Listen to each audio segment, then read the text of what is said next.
Yes, yes, yes.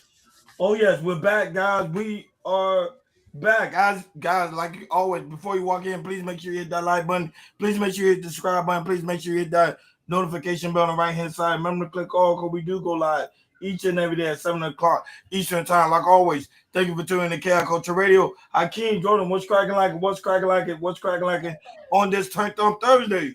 I'm sorry, not turned up Thursday on this first start Monday.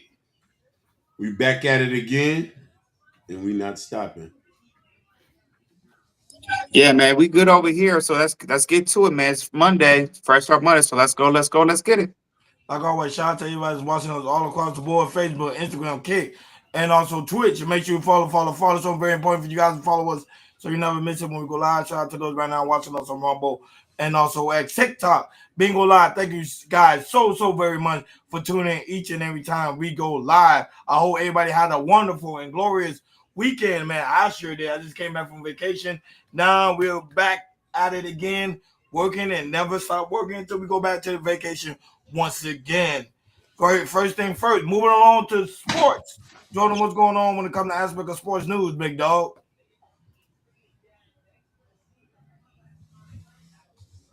All right, let's get into it. Let's talk about some NFL. So we have some games being played. Pretty much we're seeing, some teams, we're getting close to the playoffs and we're seeing like the playoff bracket, getting five games away that we're seeing, like the big teams like the Kansas City Chiefs and the Baltimore Ravens, they both suffered a loss, making them a 6-7. Also, they both are in the hunt in the playoffs. As we look right now, if the playoffs started, they would not be in the playoffs.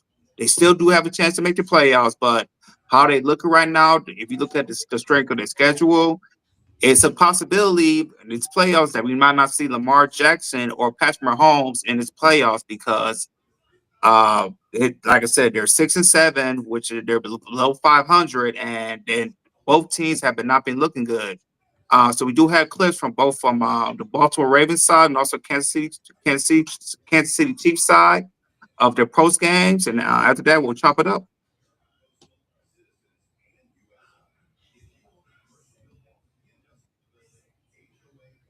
On the field with us. I believe you'd have thought it was a touchdown too, but I can't do the ref job, so it is what it is. Just gotta finish, man. Vision of the game. Just came down to the last second, last minute. Just gotta finish. Find a way to put some points on the board. They beat us by 5 points. Gotta find a way to put a touchdown on the last drive.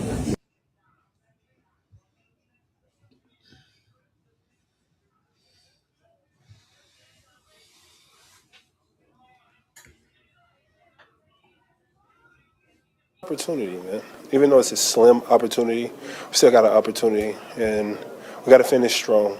No matter what, we got to finish strong to put ourselves in a position to be able to, to get in the playoff if that opportunity presents itself. So, for us, the door's still open. It might be a 10% chance, might be a 5% chance, but as long as we got an opportunity and a chance, then we still kind of control that and finish strong and let the cards fall where they fall.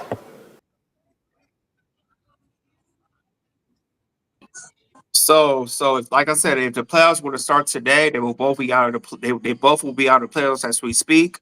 We see that Denver, Jacksonville, Pittsburgh, and New England. They have their division out. They have they hold the crown of division, and then on the wild card we have the Indianapolis Colts. We have Indianapolis Colts, the Buffalo Bills, and then we got the LA Chargers, who are wild cards. So, like I said, the playoffs will start. Baltimore Ravens and the Kansas City Chiefs will be out of the playoffs. So I'm gonna go with you, Ronnie. I know we still got 4 games left, but do you see a possibility that if they don't win their games, that the Chiefs or the Ravens will not make the playoffs? No, I don't see. I see the possibility of the Chiefs probably getting into the hunt, but as for the Baltimore Ravens, I think their season's pretty much done. I see no hope, especially last yesterday game, seeing how they've been missing a lot of drop passes. Even though Lamar Jackson has been executing as a quarterback, but this is not closing out games. And I don't see this happening, especially when you got the Miami Dolphins starting to play well, winning 4 games back to back, which is very impressive. especially when they don't have a star player besides Waddle and A Chain. So it just show you that which team are determined to get in there. And I think the Chiefs gonna finally they're gonna bounce back. They've been in this situation before when they're down and out, and they for some reason always come back and come back victorious, especially after the Bengals lose against Baltimore. Against Buffalo Bills yesterday, so it just shows you there's hope within the roster. But Baltimore season, to me, I think their season is done. I think they need to just go back and rebuild and see whatever they like. I think they need another receiver. That's just my thinking because Jay Flower ain't doing it. He ain't. He's not cutting it. But let's see what happens. Go ahead, Akeem.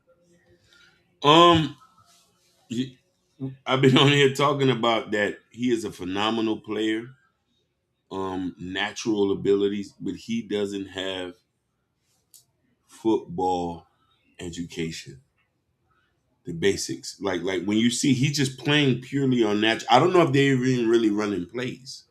To be honest with you, the way I'm looking at he doing his thing, but we'll see what's gonna go on.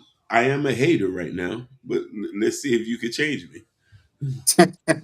Yeah, for me, I thought when the Baltimore played on Pittsburgh, I thought it was a go win, but I don't know if Lamar is hurt or something like that. But he just have been. I know he has been hurt. He might be hurt, but like I said, he just had been looking at Lamar all year. Not really running the ball.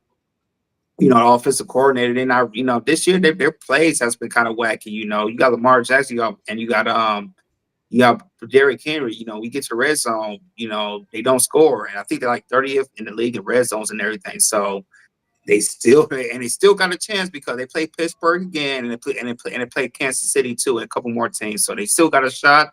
But I'm with you right now. I really don't see them going. It's just not their year this year. Kansas City Chiefs, they still got a chance. I know Indy, they lost their quarterback with a torn Achilles, Daniel Jones. So I think they're going to really, really drop down. And I really think, so if Indy's going to drop down, I think Kansas City can really take the that wild card spot from them. So it looks tough. Kansas City, they still got play a couple tough teams, including the Chargers. They got to play the Chargers again, and then they got to play. I think they play Denver one more time too, and also the Raiders, which will be the easy game. So like I said, we still got the rest of the season left, but Kansas City got to turn it up. If Kansas City don't make the playoffs, to me.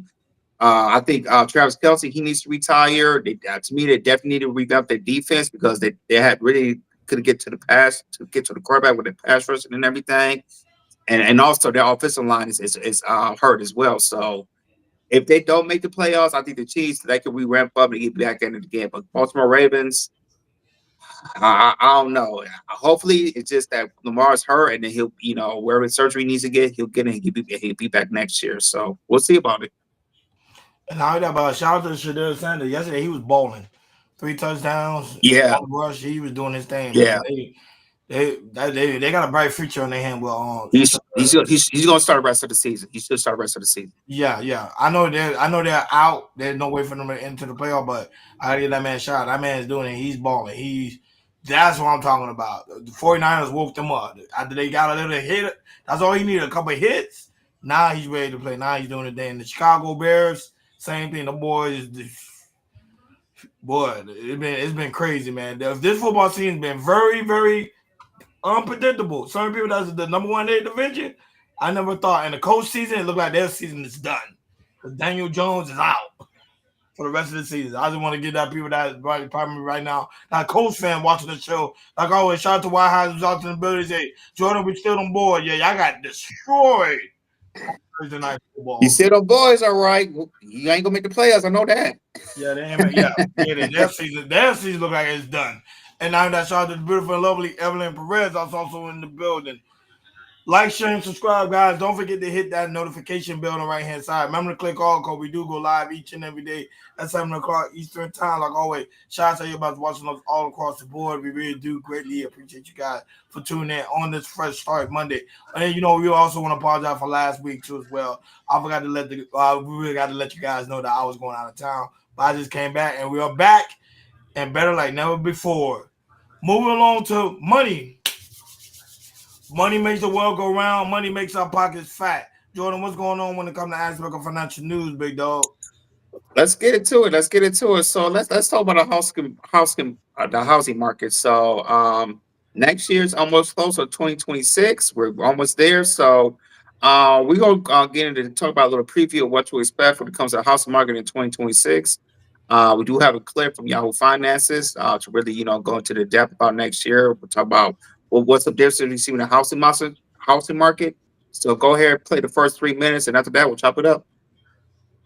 Report, Joel. So mortgage rates, you say here, expected to stay above 6% in 2026. Your forecast, Joel, if I have this right, is 6.3% average mortgage rates next year. Let's start there, Joel. Why do they stay above 6%, Joel? And what does that mean for affordability next year? Really, we see 2026 as a year of steadying across a lot of dimensions of the housing market. Mortgage rates are one piece of that.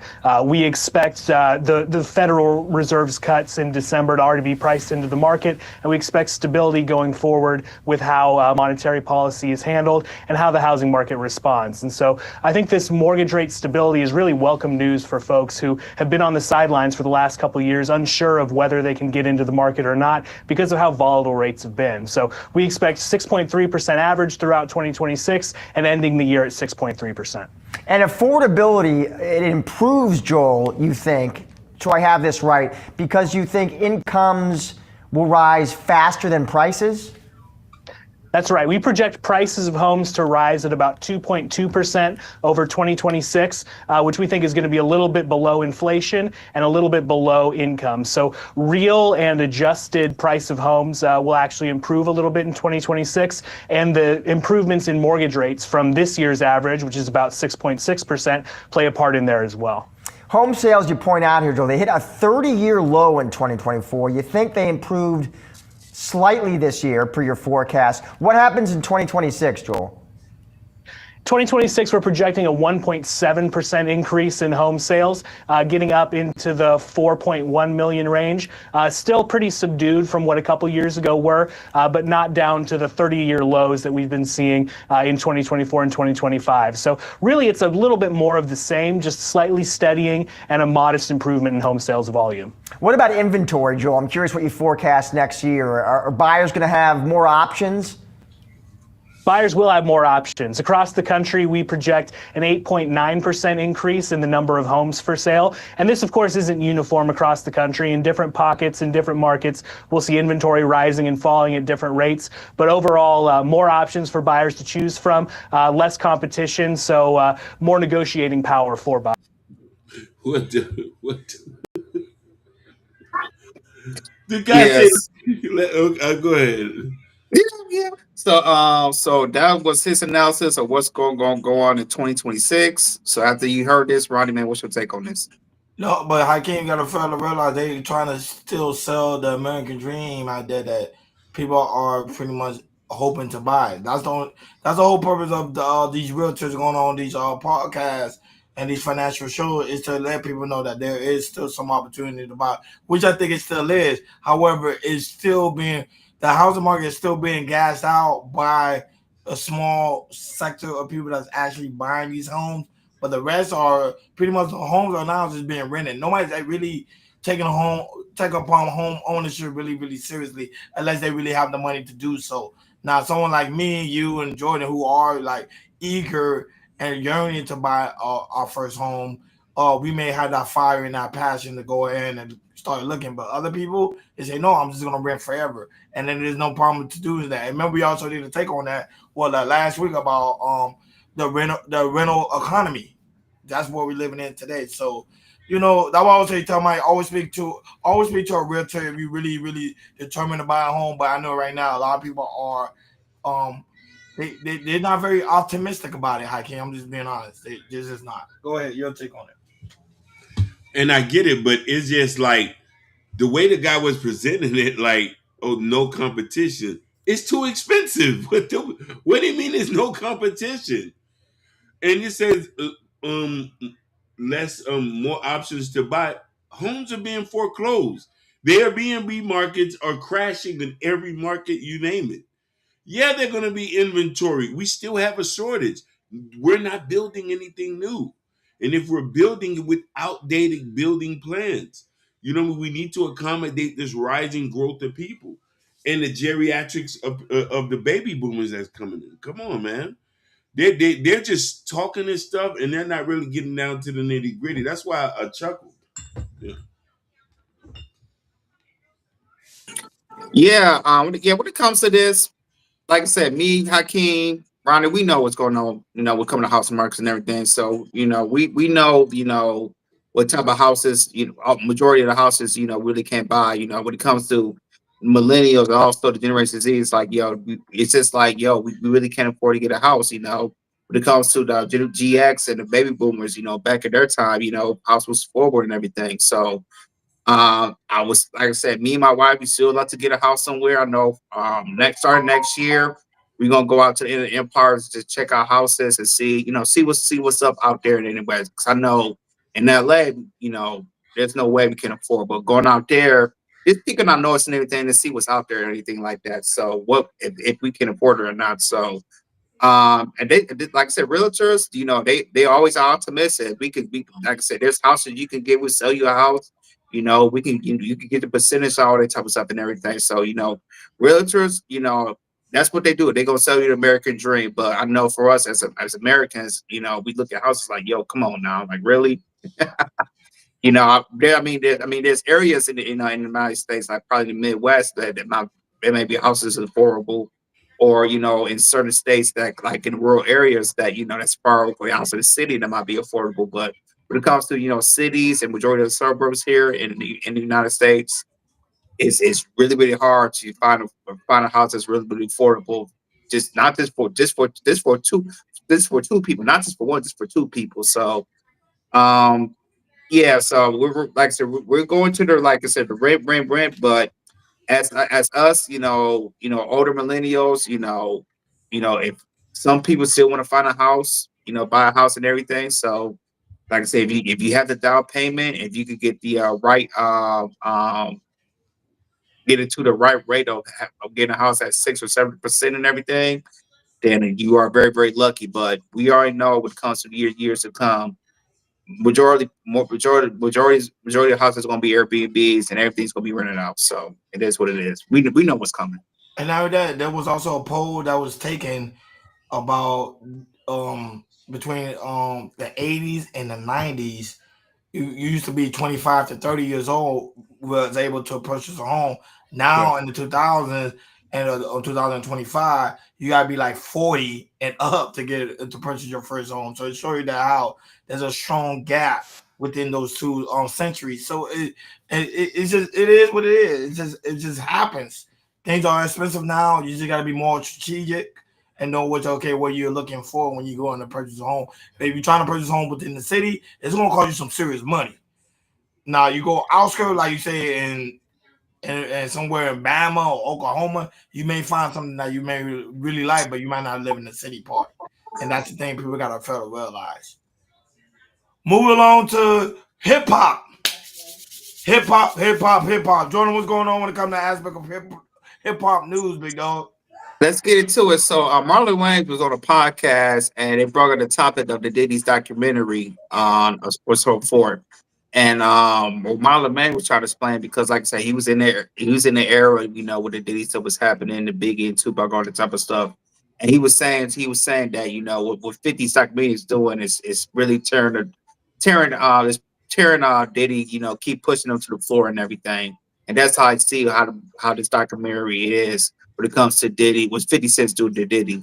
So we do have a clip from Marlon Wayans explaining this. So go ahead, play the clip, and after that, we'll chop it up. We ain't baby oil close. Nah, you stupid. But yo, look, Puff is Nah. You working with Puff? Puff for 30 years. You saw Big before he passed? Yeah. Bro, so you're close. And Jack, what were you saying? In the documentary, there was insinuations of, you know, that Diddy possibly had something to do with both Tupac and Biggie. And, you know. Who's telling the story, right? You can skew. People very close to the situation. But you can create any narrative as a producer and as a director and as a storyteller. I can create a narrative. I could be like, you know what? You have. I could create a narrative. Well, we see it all the time on reality shows. Like, reality shows. Yeah, that's how you write a narrative. It doesn't mean it's true. I can get interviews. I can do this. I can get footage, and I could make you think this about that person. Nah, for sure, yeah. And that doesn't necessarily mean it's true. So for me, I think, look, 50 and Puff have a long-term beef. It's personal. It's Well, between. people are saying 50's wrong for doing it, but 50's right for doing it. It's divided. It's between him and Puff. And before it's between him and Puff, it's between both of them and God. Just the way Puff is down on his luck and 50's kicking a man when he's down. God is gonna. If 50 ever luck turn up on 50, that you got to be careful what you put out. There's a karma to every action that you do. Yep. So there you have it. So Ronnie, man, what's your take on this? I get where Marlon Wayne is coming from at the aspect of that Puff and Diddy do have a long-going beef for a very long time, ever since the day that Puff say to 50, hey, I want to take you shopping. Even Hakeem, like, ever since that day, 50 been determined to take down Puff Daddy. And then now 50 Cent is the new Puff Daddy in this era. And when it comes to aspect of business, like he doing multiple business when it comes to filming and other things that he's doing, he's creating a strong empire, just like the Bad Boy Empire was in the 90s. Now, even though Marlon Wayne say directors and executives and producers do have a right to create a narrative, which they do because they have the power of the media. However, some of the stuff, when you have so many people are saying the same exact thing over and over and over again, I believe that to be true. If you have 1 out of 20 people saying the same exact thing about Puff Daddy, how he was very manipulative, he was someone that if we do something that he don't like, he'll spit on you, hit you, and stuff like that. The story may be true. So at some point, you gotta be like, okay, this is who he is, and you see that P. Diddy will always try to find narrative, make him seem like he's a perfect guy. He never do anything wrong. Even though in the documentary he did state it. I don't know if some of you guys seen the documentary. I seen the whole thing in its entirety.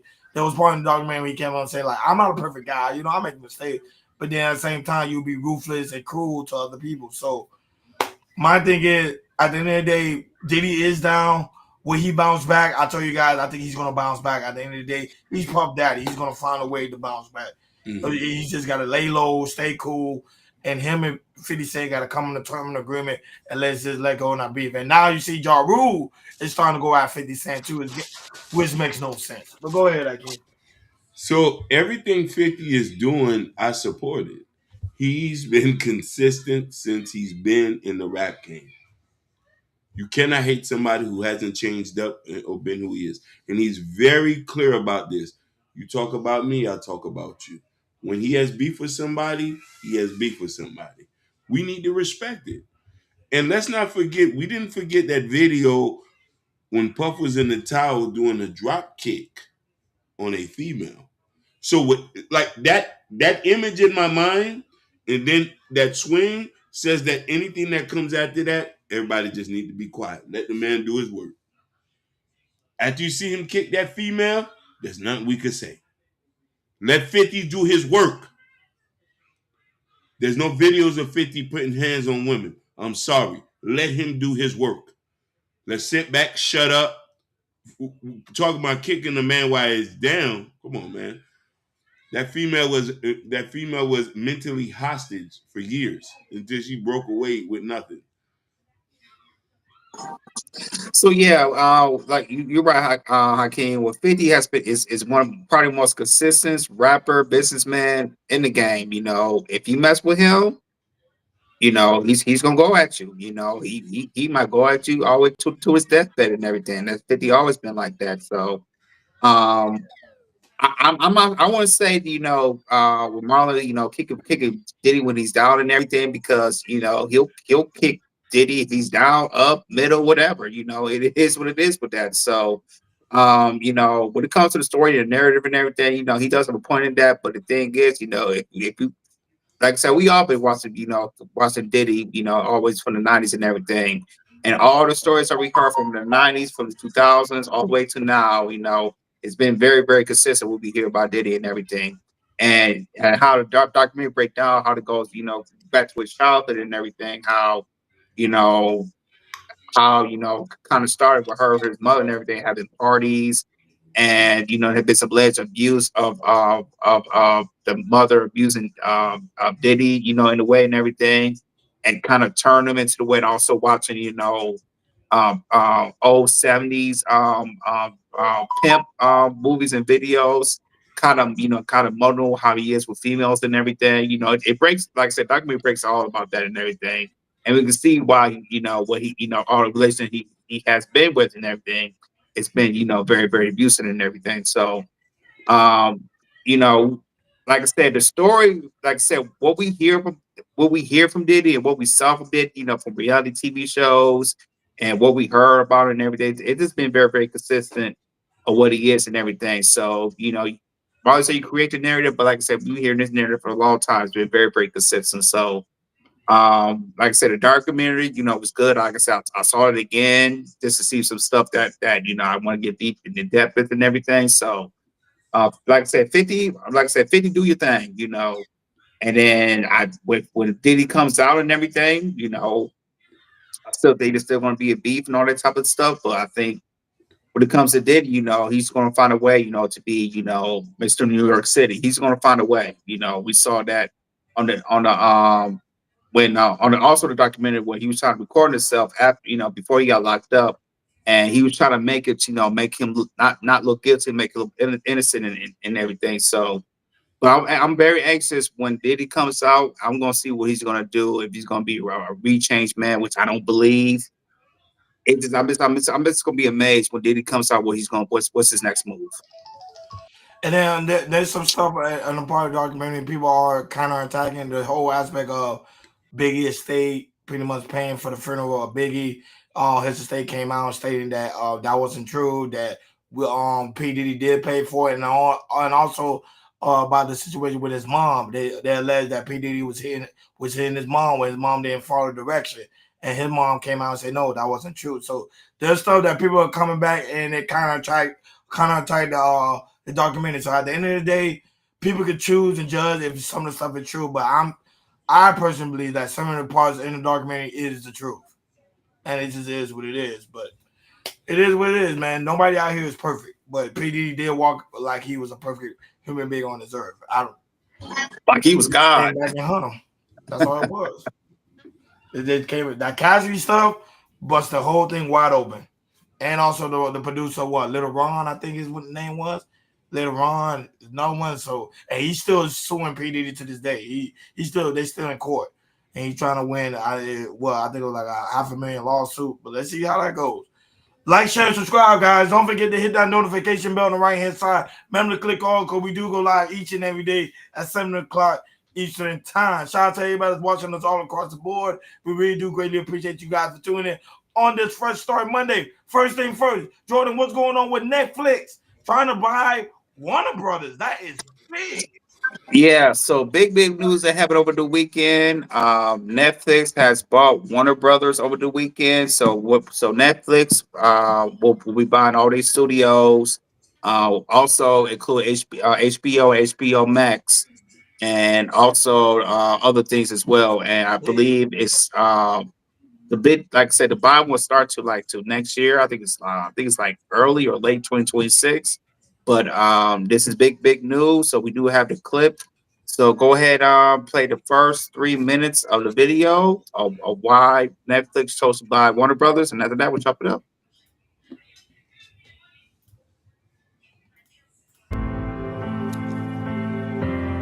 This week, old Hollywood was folded into new with the announcement that Warner Brothers, the movie studio that a century ago added sound to film in the first talking pictures, will be purchased by Netflix, the revolutionary company that has led the streaming of entertainment directly into our homes. The consolidation of two behemoths may be good for business, but some producers and politicians are not as excited about the deal.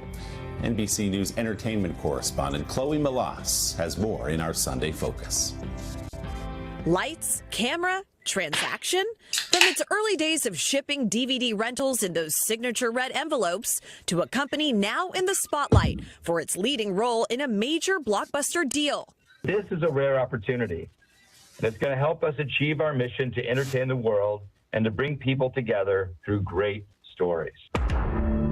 Netflix announcing plans to buy Warner Brothers for nearly $83 billion, uniting the world's largest streaming service behind originals like Squid Game and K-pop Demon Hunters. With a storied TV and film studio behind classics like Rebel Without a Cause. I thought only punks fought with knives. Modern franchises including Harry Potter. You're a wizard, Harry. And the superheroes of the DC Universe. Drop the gun. You just take off your little mask and show us all who you really are. In a merger that could turn the entertainment industry upside down. We stay true to ourselves. Netflix would also take over HBO and HBO Max, both owned by Warner Brothers Discovery and responsible for another collection of popular titles. I am most certainly not disgruntled. You sure about that, Larry? Yeah, I'm sure. If approved by federal regulators, the combination of the two Hollywood heavyweights would likely flip the script on the show business landscape, leaving many wondering about its potential impact on viewers. We've already seen with the Skydance acquisition of Paramount, thousands of jobs eliminated. And there are two ways that companies help pay for a merger of this scale. One is by eliminating jobs, and one is by raising prices. So the first is bad news for people who work in Hollywood, and the second is potentially bad news for consumers. While Netflix says the deal will benefit subscribers, the company also attempting to ease industry concerns that it'll prioritize streaming distribution over theatrical releases. It's not like we have this opposition to movies in the theaters. My pushback has been mostly in the fact of the long exclusive windows, which we don't really think are that consumer friendly. But top Hollywood associations raising concerns. The Writers Guild calling for the deal to be blocked, saying it would worsen conditions for all entertainment workers, while the Directors Guild has pledged to meet with Netflix. The merger also drawing political ire. Democratic Senator Elizabeth Warren calling it an anti-monopoly nightmare, and Republican Senator Mike Lee saying the deal should send alarm to antitrust enforcers around the world. The deal now facing several regulatory hurdles before finding out if it will end up with a true Hollywood happy ending. Yeah, so like I said, the buy is not officially closed yet. You know, like I said, they got to go through some things. But also found out today that Paramount is launching a hostile takeover bid to buy Warner Brothers. So even though Netflix and Warner Brothers has agreed, Paramount, you know, they're going to the shareholders, Warner Brothers shareholders, with a bid of value at $108.4 billion. So Paramount is trying to be in the bid too. So with that, you know, information I just said. What's your take on this, Ronnie?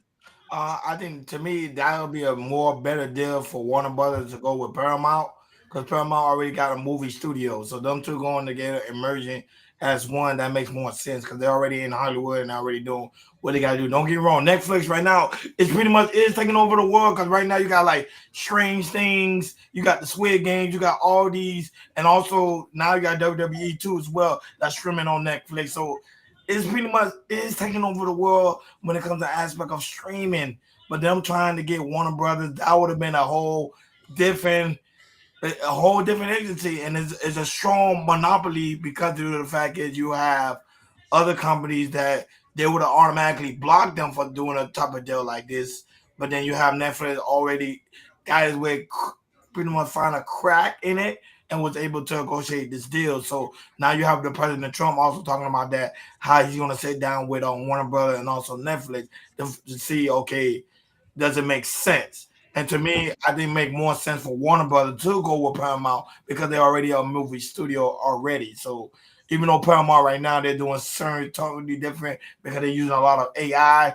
But to me, either or, this is going to bring Warner Brothers back on the map, because Warner Brothers been down for a very long time. You know, the DC movie Superman this year, even though it did well when it came to sales, but the movie plot itself wasn't that good. So they can change things around and bring Batman back, bring a new insight when it comes to Superman and other movies for the near future. To me, go ahead. But Netflix, to me right now, is taking over the world. Remember, Netflix came in, I think their share was like $1. Now, how much their share is now? Probably like freaking what, like 400. So they're doing their thing. Go ahead, Akeem. Shout out to Now, Netflix. shout outs to Netflix. And here's the thing: with technology, we're going to evolve. In movie, like there's some things are inevitable. Netflix was going to come regardless. If it wasn't Netflix, it was going to be one. They just was the first to do it. There's something in that video they said that I think went over a lot of people's head. They said we want to the thing about that exclusive content stuff doesn't do nothing for anybody because Warner Brother owns the largest catalog of some of the most classic movies that you can only see there. They want to bring that to the world. And they might want to reinvent some of old classics and redistribute and not make it to the point where like you can't see certain things anymore and licensing fees. So this is going to make them save thousands of dollars because they pay licensing fees to Warner Brothers for a lot of the movies that are on their platform. Like Warner Brothers has so much content, Netflix has some of them they pay licensing fees. So good business is okay. If I want to use this content, I know this and this is going to make money. I'll just buy them out. So this is going to be tremendous, and it's just going to bring content due. And what's going to happen is you're going to see other smaller studios getting swallowed up. It's just business. And you know what I mean? And it's going to be single hubs. This is why I'm even surprised. I don't know why Hulu is still here when it's owned by Disney. I don't know why they haven't merged and just put all the content in one place. So I think this deal is going to go down. Yeah, I agree with that. And how and I just remember I'll say this before on a short. When Netflix was so small, and also Netflix wanted Blockbuster to buy them, and that didn't happen. And then Netflix blew up, and then Blockbuster, they went out of business and everything. Now, we see what Netflix is doing right now with with the content they're doing, how they're doing licensing fees, with Warner Brothers. And now it's like, yo, let's forget that. Let's just buy it, and then we have all the catalog that we can have, all the viewers they want to see and everything. And we've seen Netflix, they're touching into sports, they get into the boxing, even though boxing I was last year, with Jake Paul, and Logan Paul doing the boxing being Netflix and everything, numbers is going crazy. And now they got football when it comes to Christmas coming up a couple weeks. Numbers gonna be crazy and everything. So Netflix, they know what they can see what's they can see what they can do in the next 5 to 10 years, and also acquiring, if the deals go down, acquire Warner Bros. And everything. I feel like Netflix can really, really, kind of change the landscape, really continue to change the landscape of streaming, and also, also when it comes to getting into these movies, going to the movie industry, buying Warner Brothers when it comes to buying the studio, which is in Burbank, which is not far from me and everything. Really, try to blend it in and make it into a really make it futuristic and make it futuristic of what their vision is. I really like if Netflix will buy Warner Brothers. But like I said, it's going to take months of the time to see what's going on, and hopefully the deal will get done. Yeah, but like I said, shout out to Netflix, man. They became a very big streaming empire. They did. Basically. They did their thing, man. Like you said, you never know what dream may come. People all made fun of Netflix. Look at them now. Pretty much taking over the world. Incredible. Moving along to other trending news, Jordan, what's going on with the streaming award that happened this past weekend? Go right ahead. Yep. So the streaming wars was came on this weekend. So we know the prominent names, the iShow Speed and also Casa Nut. They took over the pretty much the big awards of Casa Nut. He took over the best collab awards. And also he won 3 other awards too. And iShow Speed, he won a couple of awards. Also won the streaming of the year. So we do have a clip for both of these brothers speaking when they accept these awards. So go ahead and play the clip, and after that we chop it up. And yeah, guys, these are different highlights from the show. from the streaming awards. For sure. I Show Speed.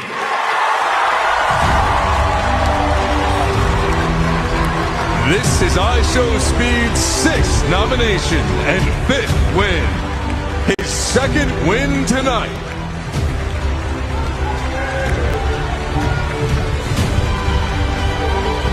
I'm gonna keep it going. I still got a lot of gas in the tank. You know, next year is gonna be a hell of a crazy year as well. And it's gonna be more crazy shit. So, hey, shut up, man. Now look, I love y'all so much. I appreciate everybody. Y'all already know it's Speed here. Here go the backflip, y'all.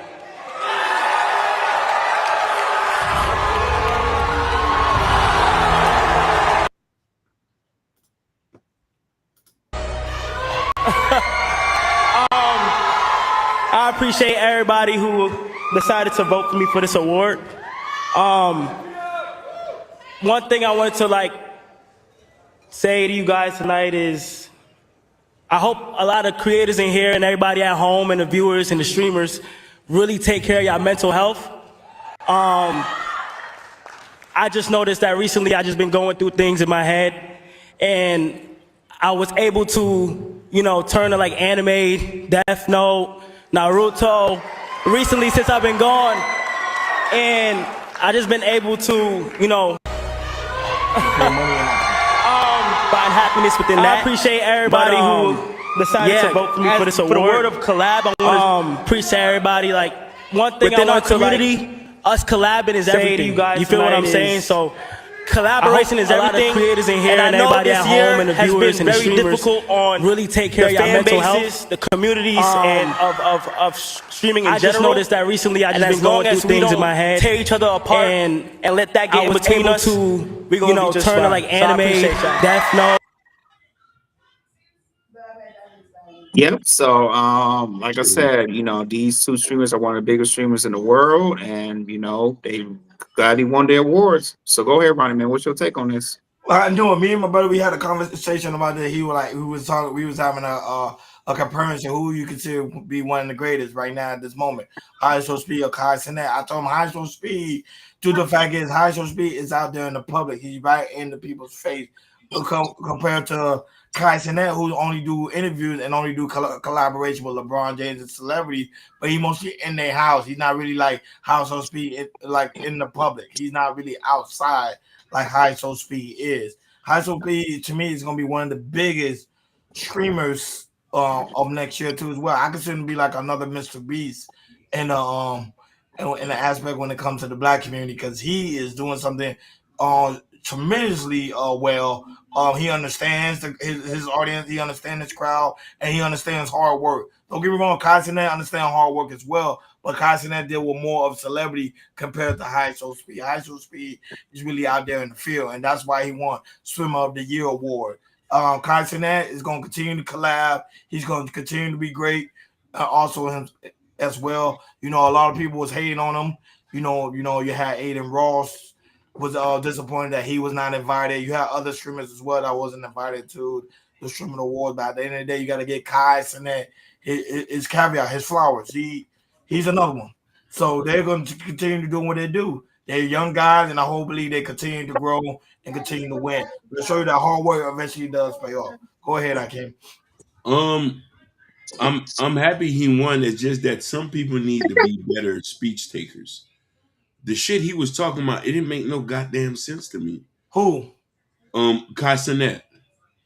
No, you were talking about mental health. Yeah, but he said he said he turned into Naruto and Boruto and shit like that. Why can't niggas just say that I went to a therapist? Like I get what you're saying. Yeah, you see what I'm trying to say? Like, you still ain't go get no help. Now, mind you, I'm gonna agree with you on this. I Show Speed is like God level, God tier. He's going to small towns. He's in different countries. He's doing this. He's shaking hands. He kissing babies. He's giving away stuff. You know what I mean? He's not in a lot of controversy. And this is why Aiden Ross and all these other guys in Neon don't get picked. They got so much drama and beef with them. Nobody ain't trying to see that. That's true. You know, you see what I'm saying? Like ISO Speed really just keeps it clean, and he keeps it going. You know what I mean? So he's an American hero. You made a great point, Hakeem. That's why you didn't see Aiden Ross or O'Neal at the streaming awards. Like you didn't hear a peep of them. I didn't see anything like that. So, like I said, when it comes to Castaneda, ISO Speed, they're going to continue to grow. I know that Castaneda say he's going to deal with that and other things. When it comes to fashion, he said he want to do some stuff to come next year and everything. So. So like I said, he said he continue to do streaming, but he want to do other stuff as well. ISO Speed, he's still young. What is he? What 20, 21? Yeah. He's still a young broad, a young buck. So like I said, I think Speed, he always gonna find a way to take it to the next levels. So like I said, and his content is a little bit more or original than Castaneda and everything. Not just the best Castaneda because what he's doing, with the ideas with with Streamer University, he won an award for that. And also talking to people, when it comes to conversation with streamers too, he's really good with that. I just feel like I agree with you. Speed. He just on another level, and he's going to continue to break barriers like nothing we've seen before when it comes to the streaming avenue. So shout out to both of these folks. And also moving along to other when it came to aspect of the streaming award, something that happened during the streaming award. Go ahead, do it. Yeah, so India Love, who just became a streamer, she kind of did like a Kanye West of saying that two of the streamers, which include DDD, he should have won the most impact award. And after that, she said she was drunk when she was doing it, and after that she got kicked out. So go ahead, play the clip, and after that we'll chop it up. Breakout streamer of the year went to Adapt, and congratulations, and we respect you for what you did. But Rakai should have won breakout streamer of the year and DDG. I don't care what y'all say. Shout out Rakai, shout out boom boom boom boom boom. Woo! They said, "Hey, get up." They grabbed me by my arm. They got what? You have to listen. So sorry, Cinderella. It was not like that. I was just, for the people. Like I was feeling how he was feeling, and the people in the crowd. Yeah. I feel like everybody thought it was gonna be Rakai or DDD. Yeah. So like. No, I definitely thought. I was shocked. Yeah. I was shocked. I was very shocked. I was like. But I have to give respect to it. Yeah. Like he did his big one, but like on some streaming, 2025, like stop playing, bro. Yeah. Best breakout streamer. I want to start by thanking everyone who voted for me, my fellow nominees, Vanilla, Rakai, Wendy, DDG. I feel like across the board, we all had great years. Yeah, so what India Love was doing that, do you, going to start with you, Ryan, do you agree with her? And also, do you also agree with her getting kicked out as well? Yeah, I agree with her getting kicked out, and I don't agree with her going on stage and making a fool of herself. But guys, I got my conspiracy too. I think all this was scripted to the fact that it's good to go viral. It's good for the ratings, folks. I don't believe none of they did was out of their own attention seeking. Like I'm just go up there and interrupt the whole award show. Come on, ever since the Kanye West situation, you think now they're gonna allow people to go on any award show and to interrupt the program? No, I don't think so. I think at the end of the day, it was scripted. That's just my personal belief. It was for a moment, and it went viral, of course, and it was good for the platform. It was good. It was good TV. At the end of the day, people like drama, people like excitement. Think about it. You in a award show that deals with what? Streaming. Come on, put the two and two together. That doesn't surprise me one bit. Go ahead, Ike. Yeah, man. People ignorance real show at the right time and right point, and I just think that I know those are your friends, Mama, but you could have kept that to yourself. Like I'm just like for real, like you know what I mean. Like it was scripted, man. It was on a script. Yeah, but it was people on there really putting in work, Ron. Like sometimes some shit you just ain't supposed to be doing, man. You know what I'm saying? So that was my shit. Like yo, like. But I don't personally believe she did on her own record. I think she did that. They allow her to do that so she could go viral, so people can talk about it. Like you see us now talking about. Yeah. That's the whole point of it. To be honest, who was really watching the streaming award unless you was really into like certain people that you wanted to look into, like if you're a Cosmo or High Soul Speed fan, but they didn't have a Mr. Beast. You see, Mr. Beast wasn't there. Yeah, Think yeah. about And, it. he's God tier. You know? Thank you. He But it God was a tier. Twitch thing. But go ahead. Yeah, when it comes to the awards, there's gonna be people that you want to win, that you think that should win, who had probably the better year than everybody. It's not gonna win like that. So I'm with you, Ronnie. I do believe. Okay, I got you. I do believe that she did it to go viral, and she got it. She went viral. She did went viral, and I think she knew when she did it, she was gonna get kicked out and everything. But like I said, some people you think they're gonna win, they're not gonna win. It is what it is. You probably think it's gonna win somebody else, but unfortunately, that's why next year the person that you thought it broke out, you know. That really broke out, that started to win, they got next year, and maybe they can win next year instead of this year. So it is what it is. And shout out to No Chase that's also in the building. He said the same thing. What I can't say, she should have just kept her business to herself until she was on her own stream. Now, get it. Oh man! Other thing that the thing that streaming war, so many things was going on. Jordan was going on with Kai talking to the Twitch CEO on why he got banned, which we already knew why he got. Go ahead. Yeah, so he still feels some type of way. So he went to the Twitch CEO and asked her, "Why do you ban me?" Which we already know, but he just felt like he should have got banned. So he saw the CEO talk to him, and this is what he said. So go ahead and play the clip, and after that, we'll chop it up. That's Dean Clancy, nigga. Stan. Hey. What's up, bro? How y'all doing, What's up, my man? boss? How you doing? Good How to you see you, doing? bro. Long time no see. Oh. How you doing, man? Yeah, bro. Good question. Why y'all being me for, you know me? You know that. You know why, man. You know why. You don't have to ask me. They communicated with you, man. I don't know the details. I don't do this.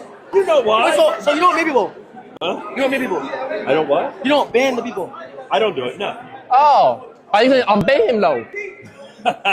No. Nope, that's not my job. Okay. There's a whole team that does that. I do not do it. So why you just own Twitch, though? I don't own Twitch. So I'm the CEO of Twitch. So you own it? No. Twitch is owned by Amazon. So what, you're like the head boss? I'm the CEO of Twitch. That's our boss. Our boss. But to be clear, there's teams that make these decisions. I don't make these decisions. So there you have it. He still feels some type of way, and then the CEO explained to him, "Hey, this is how it works out." So after hearing this, Ronnie, what's your take on it? Yeah, and he wasn't supposed to out there. He was supposed to say that Twitch was owned by Amazon.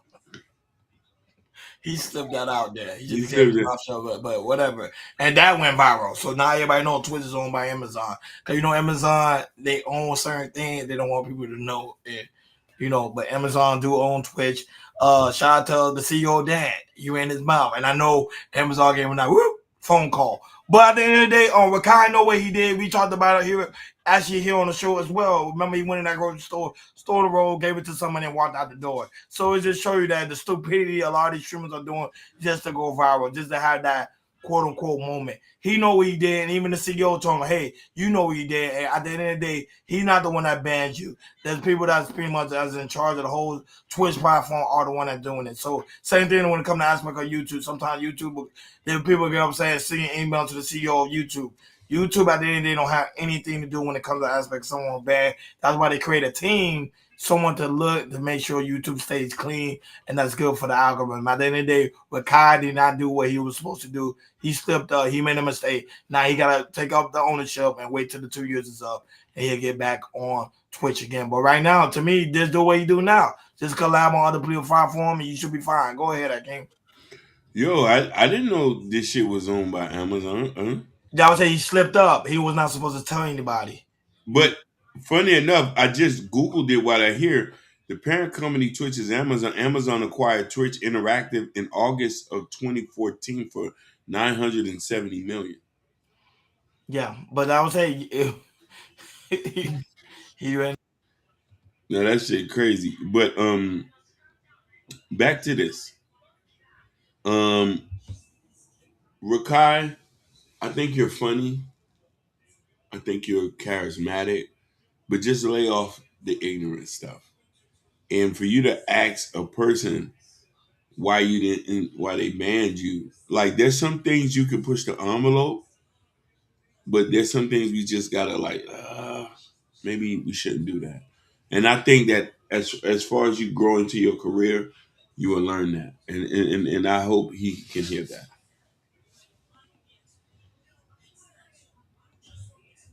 I'll land right there. So, you like I said, you know what you did, man. It is what it is. One second. All right. All right, you okay? So yeah, so the Twitch CEO he explained what it is to him about, hey man, you know what you did, and he know what he did. Hold on, y'all. Go ahead, go to the next topic. Hold on. Yeah, well, you already know, as he do his dirty duties, you already know what time it is. Main topic on today's show, Hakeem Jordan, is pretty much Donald Trump takes out Venezuela drug boats, and now that he's going to, Donald Trump impose to making sure that the United States will be safer and cleaner than ever before. Here's the first clip right now of coming through President Trump talking about how he pretty much knocked out the Venezuelan boat that was bringing in the drug to America. So every boat we knock out of the water, every boat, we save 25,000 American lives. That was a boat loaded up with drugs. I saw the video. They were trying to turn the boat back to where it could float. And we didn't want to see that because that boat was loaded up with drugs just like everything else. But every boat we shoot down, and I don't know if you know, we're 92 or 94% down in drugs coming in by the sea. And we're trying to find who are the 6%. Because I don't know, people aren't liking to drive boats right now loaded up with drugs. But every single, think of that, every single boat we shoot out, on average, we save 25,000 American lives. Do you feel okay about that, Court? Keep us safe. Okay, I know my man. What about you, Bill? Are you okay with that? I'm totally fine with that. So, Yeah. The next clip. Okay, just play the 2 minutes of it. It's only 2 minutes. Since early September, President Donald Trump has ordered a series of controversial military strikes on boats in the Caribbean and the Eastern Pacific. The administration says the vessels were smuggling drugs from Venezuela and from Colombia. But officials in both countries and many in Washington are questioning whether that's true and whether these strikes are even legal. It started on September 2nd when President Trump posted a video online that showed what he said was a strike on a, quote, Venezuelan narco-terrorist boat. He claimed the 11 people killed were linked to Venezuelan President Nicolas Maduro. Maduro denied it. Venezuela es un país libre de producción de hoja de coca, libre de producción de cocaína. Less than 2 weeks later, there was another strike, this time killing 3 people. When asked by reporters about that strike, Trump said the incident occurred in international waters, and he insisted, quote, we have proof that that boat was carrying drugs because of the cargo that was in the ocean. On September 19th, the third strike followed, killing 3 more people.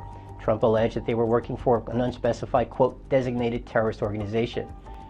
On October 3rd, Trump announced a 4th strike, 4 people killed, claiming that the vessel carried enough drugs to kill, quote, 25 to 50,000 people.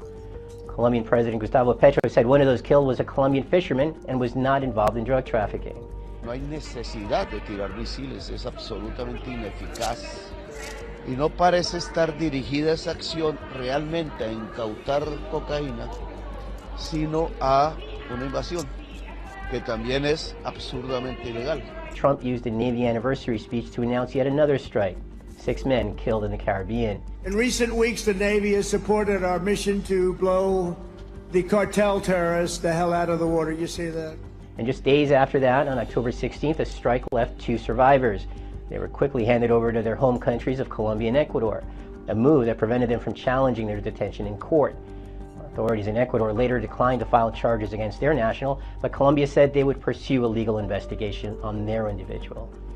That same day, Admiral Alvin Halsey, The head of U.S. Southern Command, who oversees U.S. military operations in the region, announced that he was stepping down after less than a year in the post. By late October, Defense Secretary Pete Hegseth said the campaign was expanding. The first Pacific strike happened on October 21st and killed 2 people aboard.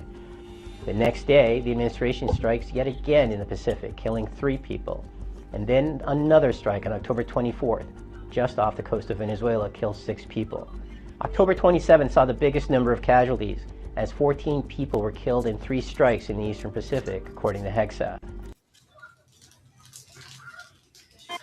Yeah, so like I said, Trump has been doing it for the last few months now, and he's saying that he's saving Americans when it comes to this drugs coming in from Venezuela. So with that being said, what's your take on this, Ronnie? Now that shout out to the new Twitch subscriber Liberty Switcher. He was speaking some facts when it came to aspect when it came to aspect of this topic. It was just true. Millions of Americans is pretty much being destroyed, lives being destroyed, people being pretty much unalive due to the fact of drugs being pretty much infiltrated within this country. Now with the war on drugs that they've been fighting for decades and centuries now, President Trump is trying to find a way to contain it, to keep drugs from pretty much smuggling in into our country. Because if you go to any other country like China, if you go to Canada or any or other places, they don't really smuggle in drugs like that because they have strong security forces making sure that stuff like that doesn't happen. And the United States is trying to get on board when it comes to aspect of that. Now, the Venezuelan president is saying that what the president is saying is not true. We're not the one that's doing it. He needs to check other sources. I don't believe that president. I don't believe him one bit. I think at the end of the day, they're doing this because they know it's a deeper cover up that they will not disclose. And like the new Liberty Twisters pretty much saying that he's pretty much the dictator and he don't want to leave as president. He don't want to leave. He's been there being president forever. But go ahead, King. What's your thoughts on this one? Now, I support all this. I'm agreeing with the Liberty Twitcher. Maduro is a dictator. He lost the election, still here. And Liberty Twitcher, he was shooting from the hip. 50 people are getting gunned down in Chicago every week, and people seem to care about a few drug runners. I'm gonna have to agree with that. The only issue I have, Liberty Twitcher, is are these people identifying themselves before they're gunning them down? That's the only thing I'm wondering. Because it seemed like this just a straight blowing out the water. I don't want us to make a mistake and blow up a fishing boat. That's the thing. But if it's dope there, sorry. Because dope kills at least 30,000 people per year, 700 people per month. You know what I mean? I think 5 people overdose per hour or something like that. Correct. So I'm agreeing with what he's doing. Get the dope off the street, but I just want to make sure we're doing this in a very legality way. That's all I'm saying. Yeah, Hakeem, and that's what my concern is and everything. When it comes to if you taking out the boats, I identify the boats that they are running drugs and everything, which I hope they are, and they're taking it down absolutely. So, but like I said, hopefully, like I said, if Trump's continuing what he's doing, okay, cool. But I just hope that when it comes to not just Venezuela, but like I say, you also got the Caribbean islands that's right by Venezuela and everything. You got people from other islands doing their fishing and everything else type of doing their fishing type as well. And there might be sometimes like I said, the government is not gonna put it out there like that, but we get to probably hear something about Trump, was in a hunch about taking Venezuelan boats. There might be some casualty when it comes to fishermen boats, so hopefully that's not the case. But then again, if like I said, if Trump's do what he's doing is cool, but if then it just tells you that cartels as well. It's like they gotta make a different plan. They gotta do a different plan. So if going to the Caribbean seas or Atlantic Ocean, it's not gonna work. You probably gotta run into to go with what Colombia is doing and run up to Mexico and go to the borders to the United States and everything. So cartels, they always gonna find a way to get the drugs into America. It's just right now Trump he's stopping up when it comes to bringing it from the Atlantic Ocean and the Caribbean. He's stopping all that. So, like I said, drug cartels, they probably gonna say, "Hey, we're gonna lay back, and we probably gonna take another route to send them to drugs to America because if you had the cartels, they always gonna find a way. They would never ever stop." Because when it comes to drugs, ship drugs to America, that's money right there. So drug cartels will always find a way. It's just the route that's going to the Caribbean and Atlantic that Trump is not playing that. And if you got drugs running up there, it's gonna take you out. Oh man, the streets are hurting because they're not playing when they come to aspect of war on drugs. Last time I wanted to come to today's show, Jordan, what's going on with the Democratic senator, pretty much Jasmine running for U.S. senator? Yeah, so next year she said that she's going to run for U.S. senator for the state of Texas, and and like I said, the election will start next year when it comes to midterms. So go ahead, play the clip, and after that, we'll chop it up. Fight for freedom and justice because the laws we write or fail to write shape the lives of millions. In Congress, I see firsthand how fragile our democracy can be when equity is treated like an inconvenience. Today's battles are not hypothetical. Voting rights are under attack. Reproductive freedom is on the line. And economic justice is still a dream for far too many. So I fight to make sure our communities are protected, not just in spirit, but in policy. My job is to put our values into law, to call out injustice in the rooms where decisions are made, and to ensure that progress is not a privilege, but a guarantee. Thank you. Yeah, so she's currently the House host. She hosts a member of the U.S. of House of Representatives for the 30th District of Texas, and she's trying to take the next step and take the U.S. Senate seat. So after hearing this, what's your take on this, Ronnie? She won't get it. Pretty much, she won't get it because what have she done in Texas that made a difference? This is the problem I have when it comes to aspect of our community. We vote people in just because the aspect of they're black. No, you can't do that. You just can't vote somebody in because of the aspect of black. You got to vote somebody in that pretty much makes sense, that make logical sense, and now that will make an impact when it comes to your aspect of your community. Keyword, like I said, your community. So people that are living in the Texas area, they've been complaining about her for like a couple of years now. So to me, her running for a bigger office and a bigger seat, would it make a difference? I think not. And remember, Texas is very strong when it comes to the aspect of the Republican Party. They won't dare to pretty much vote somebody in that's pretty much Democratic. They won't do it. I think the last time they voted someone, no, I think they never voted nobody in that was pretty much Democratic. So if they did, I got to do my research on that one. But Texas is very strong when it comes to aspect of that. So in the midterm election, they're gonna find some type of cover up, and they're gonna release it, and then people are not gonna vote for it. That's what they do when it comes to running for any form of higher seat. That's how the politician game works. Go ahead, Akeem. We all know who she is. We know what the climate is. Trump is not going to let that go down. The Republicans are not going to let that go down. The conservatives are not going to let that go down. We're heading into a new way of politics right now, new way of how to handle. Now, don't get me wrong. Some states are going to be flipped over to being liberal, but majority are going to be conservative. You know what I mean? The climate is changing, and I don't think Jazz. I hope she understands that, and I hope she needs to be ready what's coming her way.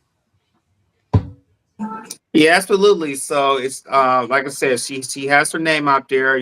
Because when it comes to this, it's more of a popularity contest. So I'm with you guys. I don't know how she find a way. I don't think she's gonna win. Especially getting the seat in Texas and everything. And how Republican that is and everything. So, but we'll just see how she runs her campaign, and also who's going to run against her as well. So. Like I said, we'll see that who else is gonna run against her, but to me, she has a very slim chance of winning. So we'll just see. Like, share, subscribe. Don't forget to hit that notification bell on the right hand side. Remember to click all because we do go live each and every day at 7 o'clock Eastern time. Like always, shout out to everybody that's watching us all across the board: Facebook, Instagram, Kick, and also Kick. Make sure you follow. So very important for you guys to follow us so you never miss it when we go live. Shout out to those watching those on Rumble and also X. Shout out to those right now also watching us on Bingo Live and also TikTok. Thank you guys so very much for tuning in on this Fresh Start Monday. Like always, shout out to No Chasers that was in the building. Liberty